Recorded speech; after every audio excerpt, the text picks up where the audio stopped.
আমরা সাবি আলোনসোর সাথে আছি মৃত্যুর আগ পর্যন্ত। রদ্রিগোর চ্যাম্পিয়ন্স লিগে কোনো সমস্যা নাই, ম্যানচেস্টার সিটির এগেনস্টে কোনো সমস্যা নাই। রুডিগারের একটা মিস্টেকের কারণে পেনাল্টিটা পেয়েছে, অ্যাসেনসিওকে পেনাল্টি দেওয়া হয় নাই। আজকের ম্যাচের আগে রিয়াল মাদ্রিদের একটা মিটিং হয়েছিল, যেই মিটিংয়ের ফাইনাল ডিসিশন ছিল রিয়াল মাদ্রিদ যদি ম্যানচেস্টার সিটির ম্যাচটা হারে তাহলে সাবি আলোনসোকে স্যাক করা হবে, আর যদি ম্যানচেস্টার সিটির সাথে জিততে পারে তাহলে সাবি আলোনসোকে পরীক্ষা করার জন্য আরও সময় দেওয়া হবে। কিন্তু আজকের ম্যাচটার রেজাল্ট আপনি দেখতে পাবেন, রিয়াল মাদ্রিদ 2-1 গোলে হেরেছে, তারপরেও সাবি আলোনসোকে স্যাক করা হচ্ছে না। সাবি আলোনসো এই মুহূর্তে রিয়াল মাদ্রিদের সাথেই থাকছে, আর রিয়াল মাদ্রিদের সাথে থাকছে শুধু এতটুকুই না, থিবো কর্তুয়া, রদ্রিগো গোস, তারপরে রাউল অ্যাসেনসিও, এই প্লেয়ারগুলো আফটার দ্য ম্যাচ মিডিয়ার সামনে বলেছে আমরা সাবি আলোনসোর সাথে আছি মৃত্যুর আগ পর্যন্ত। এইটা একটা কোচ হিসাবে কত বড় প্রাপ্তি আপনি বুঝতে পারতেছেন? এটা একটা কোচ ডিজার্ভ করে, এটা ঠিক আছে, এটা একটা কোচ ডিজার্ভ করে। আর এইভাবে যদি মেন্টালি তাকে ফিট রাখা হয় তাহলে সে মাঠের পারফরমেন্সে ভালো করবে। এটা একটা ট্রু, এটা মানতে হবে আপনাকে, এটা ট্রু। যে রদ্রিগো 31 ম্যাচ যাবৎ গোল পায় না, সেই রদ্রিগো আজকে ম্যানচেস্টার সিটির এগেনস্টে জ্বলে উঠেছে। আর রদ্রিগোর অনেকগুলো সমস্যা থাকতে পারে, সে এইটা পারে না, ওইটা পারে না, অনেক সমস্যা হইতে পারে, কিন্তু রদ্রিগোর চ্যাম্পিয়ন্স লিগে কোনো সমস্যা নাই, ম্যানচেস্টার সিটির এগেনস্টে কোনো সমস্যা নাই। এইটা তো আজকের ম্যাচ দেখে আবার প্রমাণ হয়ে গেছে।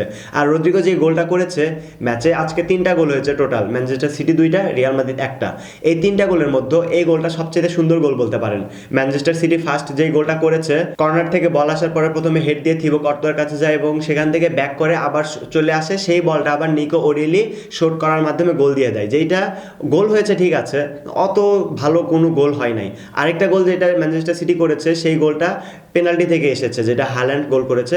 আর বাকি থাকে একটা গোল, রদ্রিগো গোচ।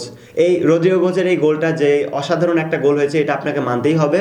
জুড বেলিংহামে অ্যাসিস্ট থেকে যেভাবে গোলটা করেছে, মানে এক কথায় কাউন্টার অ্যাটাকের মতো ছিল, but it was not counter attack. আচ্ছা, আমরা একদম ম্যাচের শুরু থেকে আসি। ম্যাচের 2য় মিনিটে ভিনিসিয়াস জুনিয়র একটা পেনাল্টি উইন করে, যেখানে পেনাল্টি উইন করার পরে তাকে দেখা যাচ্ছে শুয়ে থেকে সেলিব্রেশন করা শুরু করে দিয়েছে, যেইটা কিনা পরে আবার ফ্রি কিক দেওয়া হয়েছে, যেটা ফাউল করা হয়েছে পেনাল্টি এরিয়ার বাইরে থেকে, সেখানে ফাউল করার কারণে পরে সেটা ফ্রি কিক দেওয়া হয়। তার একটু পরে, মানে কিছুক্ষণ ম্যাচ খেলার পরে, ম্যাচের 15 মিনিটে ভিনিসিয়াস জুনিয়র আরেকটা পেনাল্টির জন্য অ্যাপ্লাই করে, যেটা কিনা তার হাতে লেগেছে, স্পষ্ট ঠিক আছে, অপোনেন্ট প্লেয়ারের হাতে লেগেছে, এটা ঠিক আছে, বাট এইটা তার ন্যাচারাল পজিশন। এটা আমার পার্সোনালি মনে হয়েছে এটা তার ন্যাচারাল পজিশন, এটা পেনাল্টি না। হাতে লাগলেই যে হ্যান্ড, ব্যাপারটা কিন্তু এমন না। যখন কোনো প্লেয়ারের হ্যান্ড তার শরীরের সাথে একদম লাগানো থাকে, সেই সময় যদি বলটা তার হাতে লাগে এবং বলের দিক পরিবর্তন না হয়, দিক পরিবর্তন বলতে শরীরে লেগে যেখানে যেত সেখানে যদি যায় বা সেই দিকেই যদি মুভ করে বল, তাহলে সেটা পেনাল্টি নয়। সেইটা মানে পেনাল্টির বর্ণনা অনুযায়ী সেটা পেনাল্টি না। তার কিছুক্ষণ পরে ম্যাচের 27 মিনিটে রদ্রিগো জুড বেলিংহামের অ্যাসিস্ট থেকে সেই গোলটা করে ফেলে, যেটা কিনা রিয়াল মাদ্রিদকে লিড এনে দেয়। আর রিয়াল মাদ্রিদ এই লিডটা খুব বেশিক্ষণ ধরে রাখতে পারে নাই। রিয়াল মাদ্রিদ গোল করার পরে 10 মিনিটও না, মেবি 7 থেকে 8 মিনিট পরে এই ম্যানচেস্টার সিটি গোলটা করে ফেলে। ম্যানচেস্টার সিটির হয়ে গোলটা করেছিল নিকো ওরেলি, যাকে পরে ম্যান অফ দ্য ম্যাচ দেওয়া হয়েছে। সে ম্যাচেও মোটামুটি ভালো খেলেছে, সে ডিফেন্স করেছে ভালো, সে চান্স ক্রিয়েট করেছে ভালো। আর এই গোলটা হওয়ার অল্প কিছু মিনিট পরে ম্যাচের 41 মিনিটে আর্লিং হাল্যান্ড একটা পেনাল্টি উইন করে, যেটা আমি পার্সোনালি বলবো রুডিগারের একটা মিস্টেকের কারণে পেনাল্টিটা পেয়েছে ম্যানচেস্টার সিটি। যেই পেনাল্টিটা উইন করেছে হাল্যান্ড, অ্যান্ড পেনাল্টি শ্যুটটাও করেছে হাল্যান্ড তো ম্যানচেস্টার সিটির main man, it's no doubt. Haaland shoot করেছে, আর যেটা গোল হয়ে যায়, থিবো কর্তোয়া সেভ করতে পারে নাই, এটা খেলার অংশ। থিবো কর্তোয়া মানে যেদিকে শট করেছে তার অপোজিট সাইডে ড্রাইভ করেছে, যেটা একটা মানে ডস গোল বলতে পারেন। আর এই গোলটা করার মাধ্যমে ম্যানচেস্টার সিটি 2-1 গোলের লিডে চলে যায়, অর্থাৎ রিয়াল মাদ্রিদের চাইতে 1 গোল লিডে চলে যায়। আর এই গোলটা হওয়ার পর থেকেই ম্যাচটা পুরোপুরি মাদ্রিদের কন্ট্রোলে চলে যায়, এক কথায় মাদ্রিদের কন্ট্রোলে চলে যায়। সেই সময়টাতে ম্যানচেস্টার সিটি ডিফেন্সিভভাবে খেলেছে, মানে এখান থেকেই বলতে পারেন মাদ্রিদের যে একটা অ্যাটাকিং স্পিড বাড়ানো বা ম্যাচ স্লো করা, স্পিড বাড়ানো, এই ব্যাপারটা ম্যাচ স্পিড বাড়িয়েছে রিয়াল মাদ্রিদ এই সময়টা থেকেই। মানে ফার্স্ট হাফের সেকেন্ড গোলটা যখন খেয়েছে, ম্যাচের 41 মিনিটে যখন পেনাল্টি থেকে সেকেন্ড গোলটা রিয়াল মাদ্রিদ কনসিড করে, তারপর থেকে রিয়াল মাদ্রিদ মানে অ্যাটাকিংভাবে খেলেছে। আর যে অ্যাটাকগুলো মিস হচ্ছিল, সেই অ্যাটাকগুলো ম্যানচেস্টার সিটি কাউন্টার অ্যাটাকে কনভার্ট করতেছিল। আর ফার্স্ট হাফে আমরা আরেকটা জিনিস দেখতে পেয়েছি, রাউল অ্যাসেনসিওকে পেনাল্টি দেওয়া হয় নাই। সেটা আমার পার্সোনালি মনে হয়েছে মাদ্রিদ একটা পেনাল্টি ডিজার্ভ করে ওই জায়গাতে, অ্যাসেনসিওকে পেনাল্টি দেওয়া হয় নাই। আর উল্টো সেই বলটা মানে মাদ্রিদের গোল পোস্টেই গোল হতে নিয়েছিল। মাদ্রিদ যখন মানে অ্যাসেনসিওকে পেনাল্টি দেওয়া হয় নাই, সেই মুহূর্তে বলটা মানে অপোনেন্টে চলে যায়, একটা কাউন্টার অ্যাটাক ক্রিয়েট করেছে ম্যানচেস্টার সিটি। যেই বলটা হাল্যান্ড একটা শ্যুট করেছে, যেটা থিবো কর্তোয়া অনেক সুন্দর একটা সেভ দিয়েছে। অ্যান্ড সেভ দেওয়ার পরে সেই বলটা আবার ব্যাক করেছিল, যেটাও থিবো কর্তোয়া সেভ দিয়ে নিয়েছে। মাদ্রিদের প্রতিটা ম্যাচের পরে যদি আপনি মাদ্রিদের 2টা অথবা 3টা প্লেয়ার সিলেক্ট করেন যারা সবচেয়ে ভালো পারফরমেন্স করেছে, তো সেই জায়গায় প্রত্যেকটা ম্যাচে এই থিবো কর্তোয়াকে আপনি পাবেন। আর সেকেন্ড হাফের শুরু থেকে রিয়াল মাদ্রিদের দর্শকরা, রিয়াল মাদ্রিদ ফ্যানরা যেই পরিমাণের গ্ল্যামার তৈরি করতেছিল, যেই পরিমাণ সাউন্ড তৈরি করতেছিল গ্যালারিতে, সেইটা এক কথায় বলতে পারেন আপনি ফ্যানরা 12 নাম্বার প্লেয়ার হয়ে খেলেছে আজকে। মানে পুরো ফ্যান বেজ 12 নাম্বার প্লেয়ার হয়ে, মাদ্রিদের 12 নাম্বার প্লেয়ার হয়ে খেলেছে, যেটা কিনা অপোনেন্টের মাইন্ড একদম টর্চার করে, এক কথায় বলা যায়। যেটা মানে এত সাউন্ড তৈরি করতেছিল যেটা অপোনেন্টের খেলাকে একদম নষ্ট করে দেওয়ার জন্য যথেষ্ট। আর সেই সময় থেকে মাদ্রিদ খুব ভালোই চান্স ক্রিয়েট করতেছিল। তার একটু পরে ম্যাচের 77 মিনিটে রাউল অ্যাসেন্সিওকে সাবস্টিটিউট করে এনরিককে নামানো হয়। আর এই জায়গাতে আমার মনে হয়েছে এটা একটা পারফেক্ট সাবস্টিটিউট, কেননা এনরিক নামার পরে অনেক ভালো পারফরমেন্স করেছে। যদি এনরিকের মানে হেডটা যদি বারের যে না লাগতো, তাহলে হয়তো বা এনরিক একটা গোল পেতো, আর মাদ্রিদ হয়তো বা ম্যাচটা ড্র রাখতে পারতো। ওই যে আগে একটা ভিডিওতে বলেছিলাম যে মাদ্রিদ আজকে চাইবে যে ড্র নিয়ে ফেরার জন্য, হোম গ্রাউন্ডে একটা পয়েন্ট নেওয়ার জন্য। সেরকম অবস্থা হইতো, মানে যদি এনরিকের গোলটা যদি গোল পোস্টে না লাগতো, তাহলে হয়তো বা মাদ্রিদ একটা গোল পেতে পারতো। আর এনরিক ভালোই খেলেছে সেকেন্ড হাফের নামার পর থেকে। আর ফরওয়ার্ড লাইনে গোঞ্জালো গার্সিয়াকে নামানোর পরে মানে আমি তো এটা ভেবেছিলাম স্টার্টিং 11-এ গোঞ্জালো গার্সিয়াকে যেখানে নামানো হয়েছে সেই জায়গায় যদি এনরিককে নামানো হতো, তাহলে হয়তো বা মাদ্রিদের মানে স্কোর লাইনটা একটু অন্যরকম হতে পারতো, হয়তো বা হারের জায়গায় ড্রটা হতে পারতো। আর অ্যাসেন্সিওকে সাবস্টিটিউট করে যখন এনরিককে নামানো হয়, তখন অ্যাসেন্সিও মাঠের বাইরে গিয়ে অর্থাৎ বেঞ্চে গিয়ে সে অনেক রাগ প্রকাশ করেছে। আর আমি বুঝতে পারতেছিলাম না সে কেন রাগ প্রকাশ করেছে। এটার 2টা কারণ হতে পারে, যে তাকে কেন সাবস্টিটিউট করা হলো, সে আরও খেলতে চায়, এটা একটা কারণ। আরেকটা কারণ হচ্ছে সে মাঠে ভালো পারফরমেন্স করতে পারে না, কিন্তু আমি যতটুকু দেখেছি সে ভালো পারফরমেন্স করতে পেরেছে। সে অনেকটুকু ভালো পারফরমেন্স করেছে, সে চান্স ক্রিয়েট করেছে, ট্যাকেল করেছে, মানে একটা ডিফেন্স যত কিছু করতে হয় মোটামুটি সব কিছুই করতে পেরেছে। কিন্তু চান্স আর একটু ভালো চান্স ক্রিয়েট করতে পারতো, বেশ কয়েকটা সুযোগ ছিল যেগুলো মিস করেছে। পুরো ম্যাচে যদি হিসাব করেন, ভিনিসিয়াস আজকের ম্যাচে অনেকগুলো চান্স মিস করেছে, যে চান্সগুলো হয়তো বা যদি অন টার্গেট করতে পারতো, তাহলে হয়তো বা মাদ্রিদের স্কোর লাইনটা অন্যরকম হতে পারতো।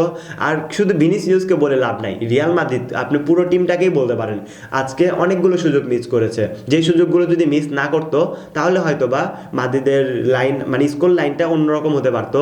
মানে প্রত্যেকটা প্লেয়ার মিস করতেছিল, প্রতিটা চান্স ক্রিয়েট করার সময় একটু মানে লং ডিস্টেন্সে হয়ে যাচ্ছিল, প্লেয়ার থেকে বল একটু লং ডিস্টেন্স হয়ে যাচ্ছিল, যেটা কাভার করা প্লেয়ারদের জন্য কঠিন হয়ে যাচ্ছিল। তবে এতগুলো চান্স মিস করলেও রিয়াল মাদ্রিদের দ্বারা এই ম্যাচের আগে যা আশা করা হয়েছিল, মানে এতগুলো প্লেয়ার ইনজুরি, ডিফেন্সের প্রায় অর্ধেক প্লেয়ার ইনজুরি, সেই এতগুলো প্লেয়ার ইনজুরি হওয়ার পরে মাদ্রিদ যে এমন পারফরমেন্স করবে, এটা মানে আমি ভাবি নাই। আমি ম্যাচ দেখার আগে ভাবি নাই। ম্যাচ শুরু হওয়ার আগ পর্যন্ত প্রত্যেকটা মাদ্রিদিস্তা, অথবা আপনি হতে পারেন বার্সা ফ্যান, আপনি হতে পারেন রিয়াল মাদ্রিদ ফ্যান, আপনি যেই ফ্যানই হন না কেন, ম্যাচ শুরু হওয়ার আগ পর্যন্ত প্রত্যেকে এটা ভেবেছে, আমি ভেবেছি যে মাদ্রিদ আজকে অনেক বড় ব্যবধানে হারতে পারে, হয়তো বা 4-0, 3-0, 4-1 এরকম ব্যবধানে হারতে পারে। কিন্তু ম্যাচের রেজাল্ট আপনি দেখেন, ম্যাচের রেজাল্টটা যেরকম দেখতে পারতেছেন, ম্যাচের পারফরমেন্সও এরকমই ছিল। যদিও মাদ্রিদ সেকেন্ড হাফে ম্যাচের 60 মিনিটের পর থেকে সিটিকে ডমিনেট একদমই করতে দেয় নাই, উল্টা তারা ডমিনেট করেছে। মানে 60 মিনিটের পর থেকে পুরো ম্যাচটা রিয়াল মাদ্রিদ ডমিনেট করেছে। আর যদি এক্সট্রা টাইমের কথা বলেন, অ্যাডিট টাইমের কথা বলেন, সেই টাইমটা তো পুরোটা মাদ্রিদের কন্ট্রোলেই ছিল, যদিও সেটা মাত্র 4 মিনিট, কিন্তু পুরোটা মাদ্রিদের কন্ট্রোলেই ছিল। আর এই সময় ম্যানচেস্টার সিটি কোনো চান্স ক্রিয়েট করতে পারে নাই, কোনো কাউন্টার অ্যাটাক করতে পারে নাই, কিছুই করতে পারে নাই। যদিও তারা রেজাল্ট তো আগেই বের করেছে, তারা রেজাল্ট বের করে তারা ডিফেন্সিভ খেলেছে, ম্যাচ স্লো করেছে। আর রিয়াল মাদ্রিদ মানে ম্যাচ ফাস্ট করেছে। রিয়াল মাদ্রিদ কি করেছে, মানে ওই অ্যাসেন্সিওকে নামিয়ে এনরিককে তুলেছে, বা এরকম আরও 2টা সাবস্টিটিউট করেছে, যেইগুলো ম্যাচের মানে ফাস্ট করার জন্য যাদেরকে নামানো হয়েছে। কিন্তু রদ্রিগো গোজ, যে কিনা সম্ভবত 31 অথবা 32 ম্যাচ পরে আজকে গোল করেছে, সেই গোলটাও অর্থহীন হয়ে থাকলো।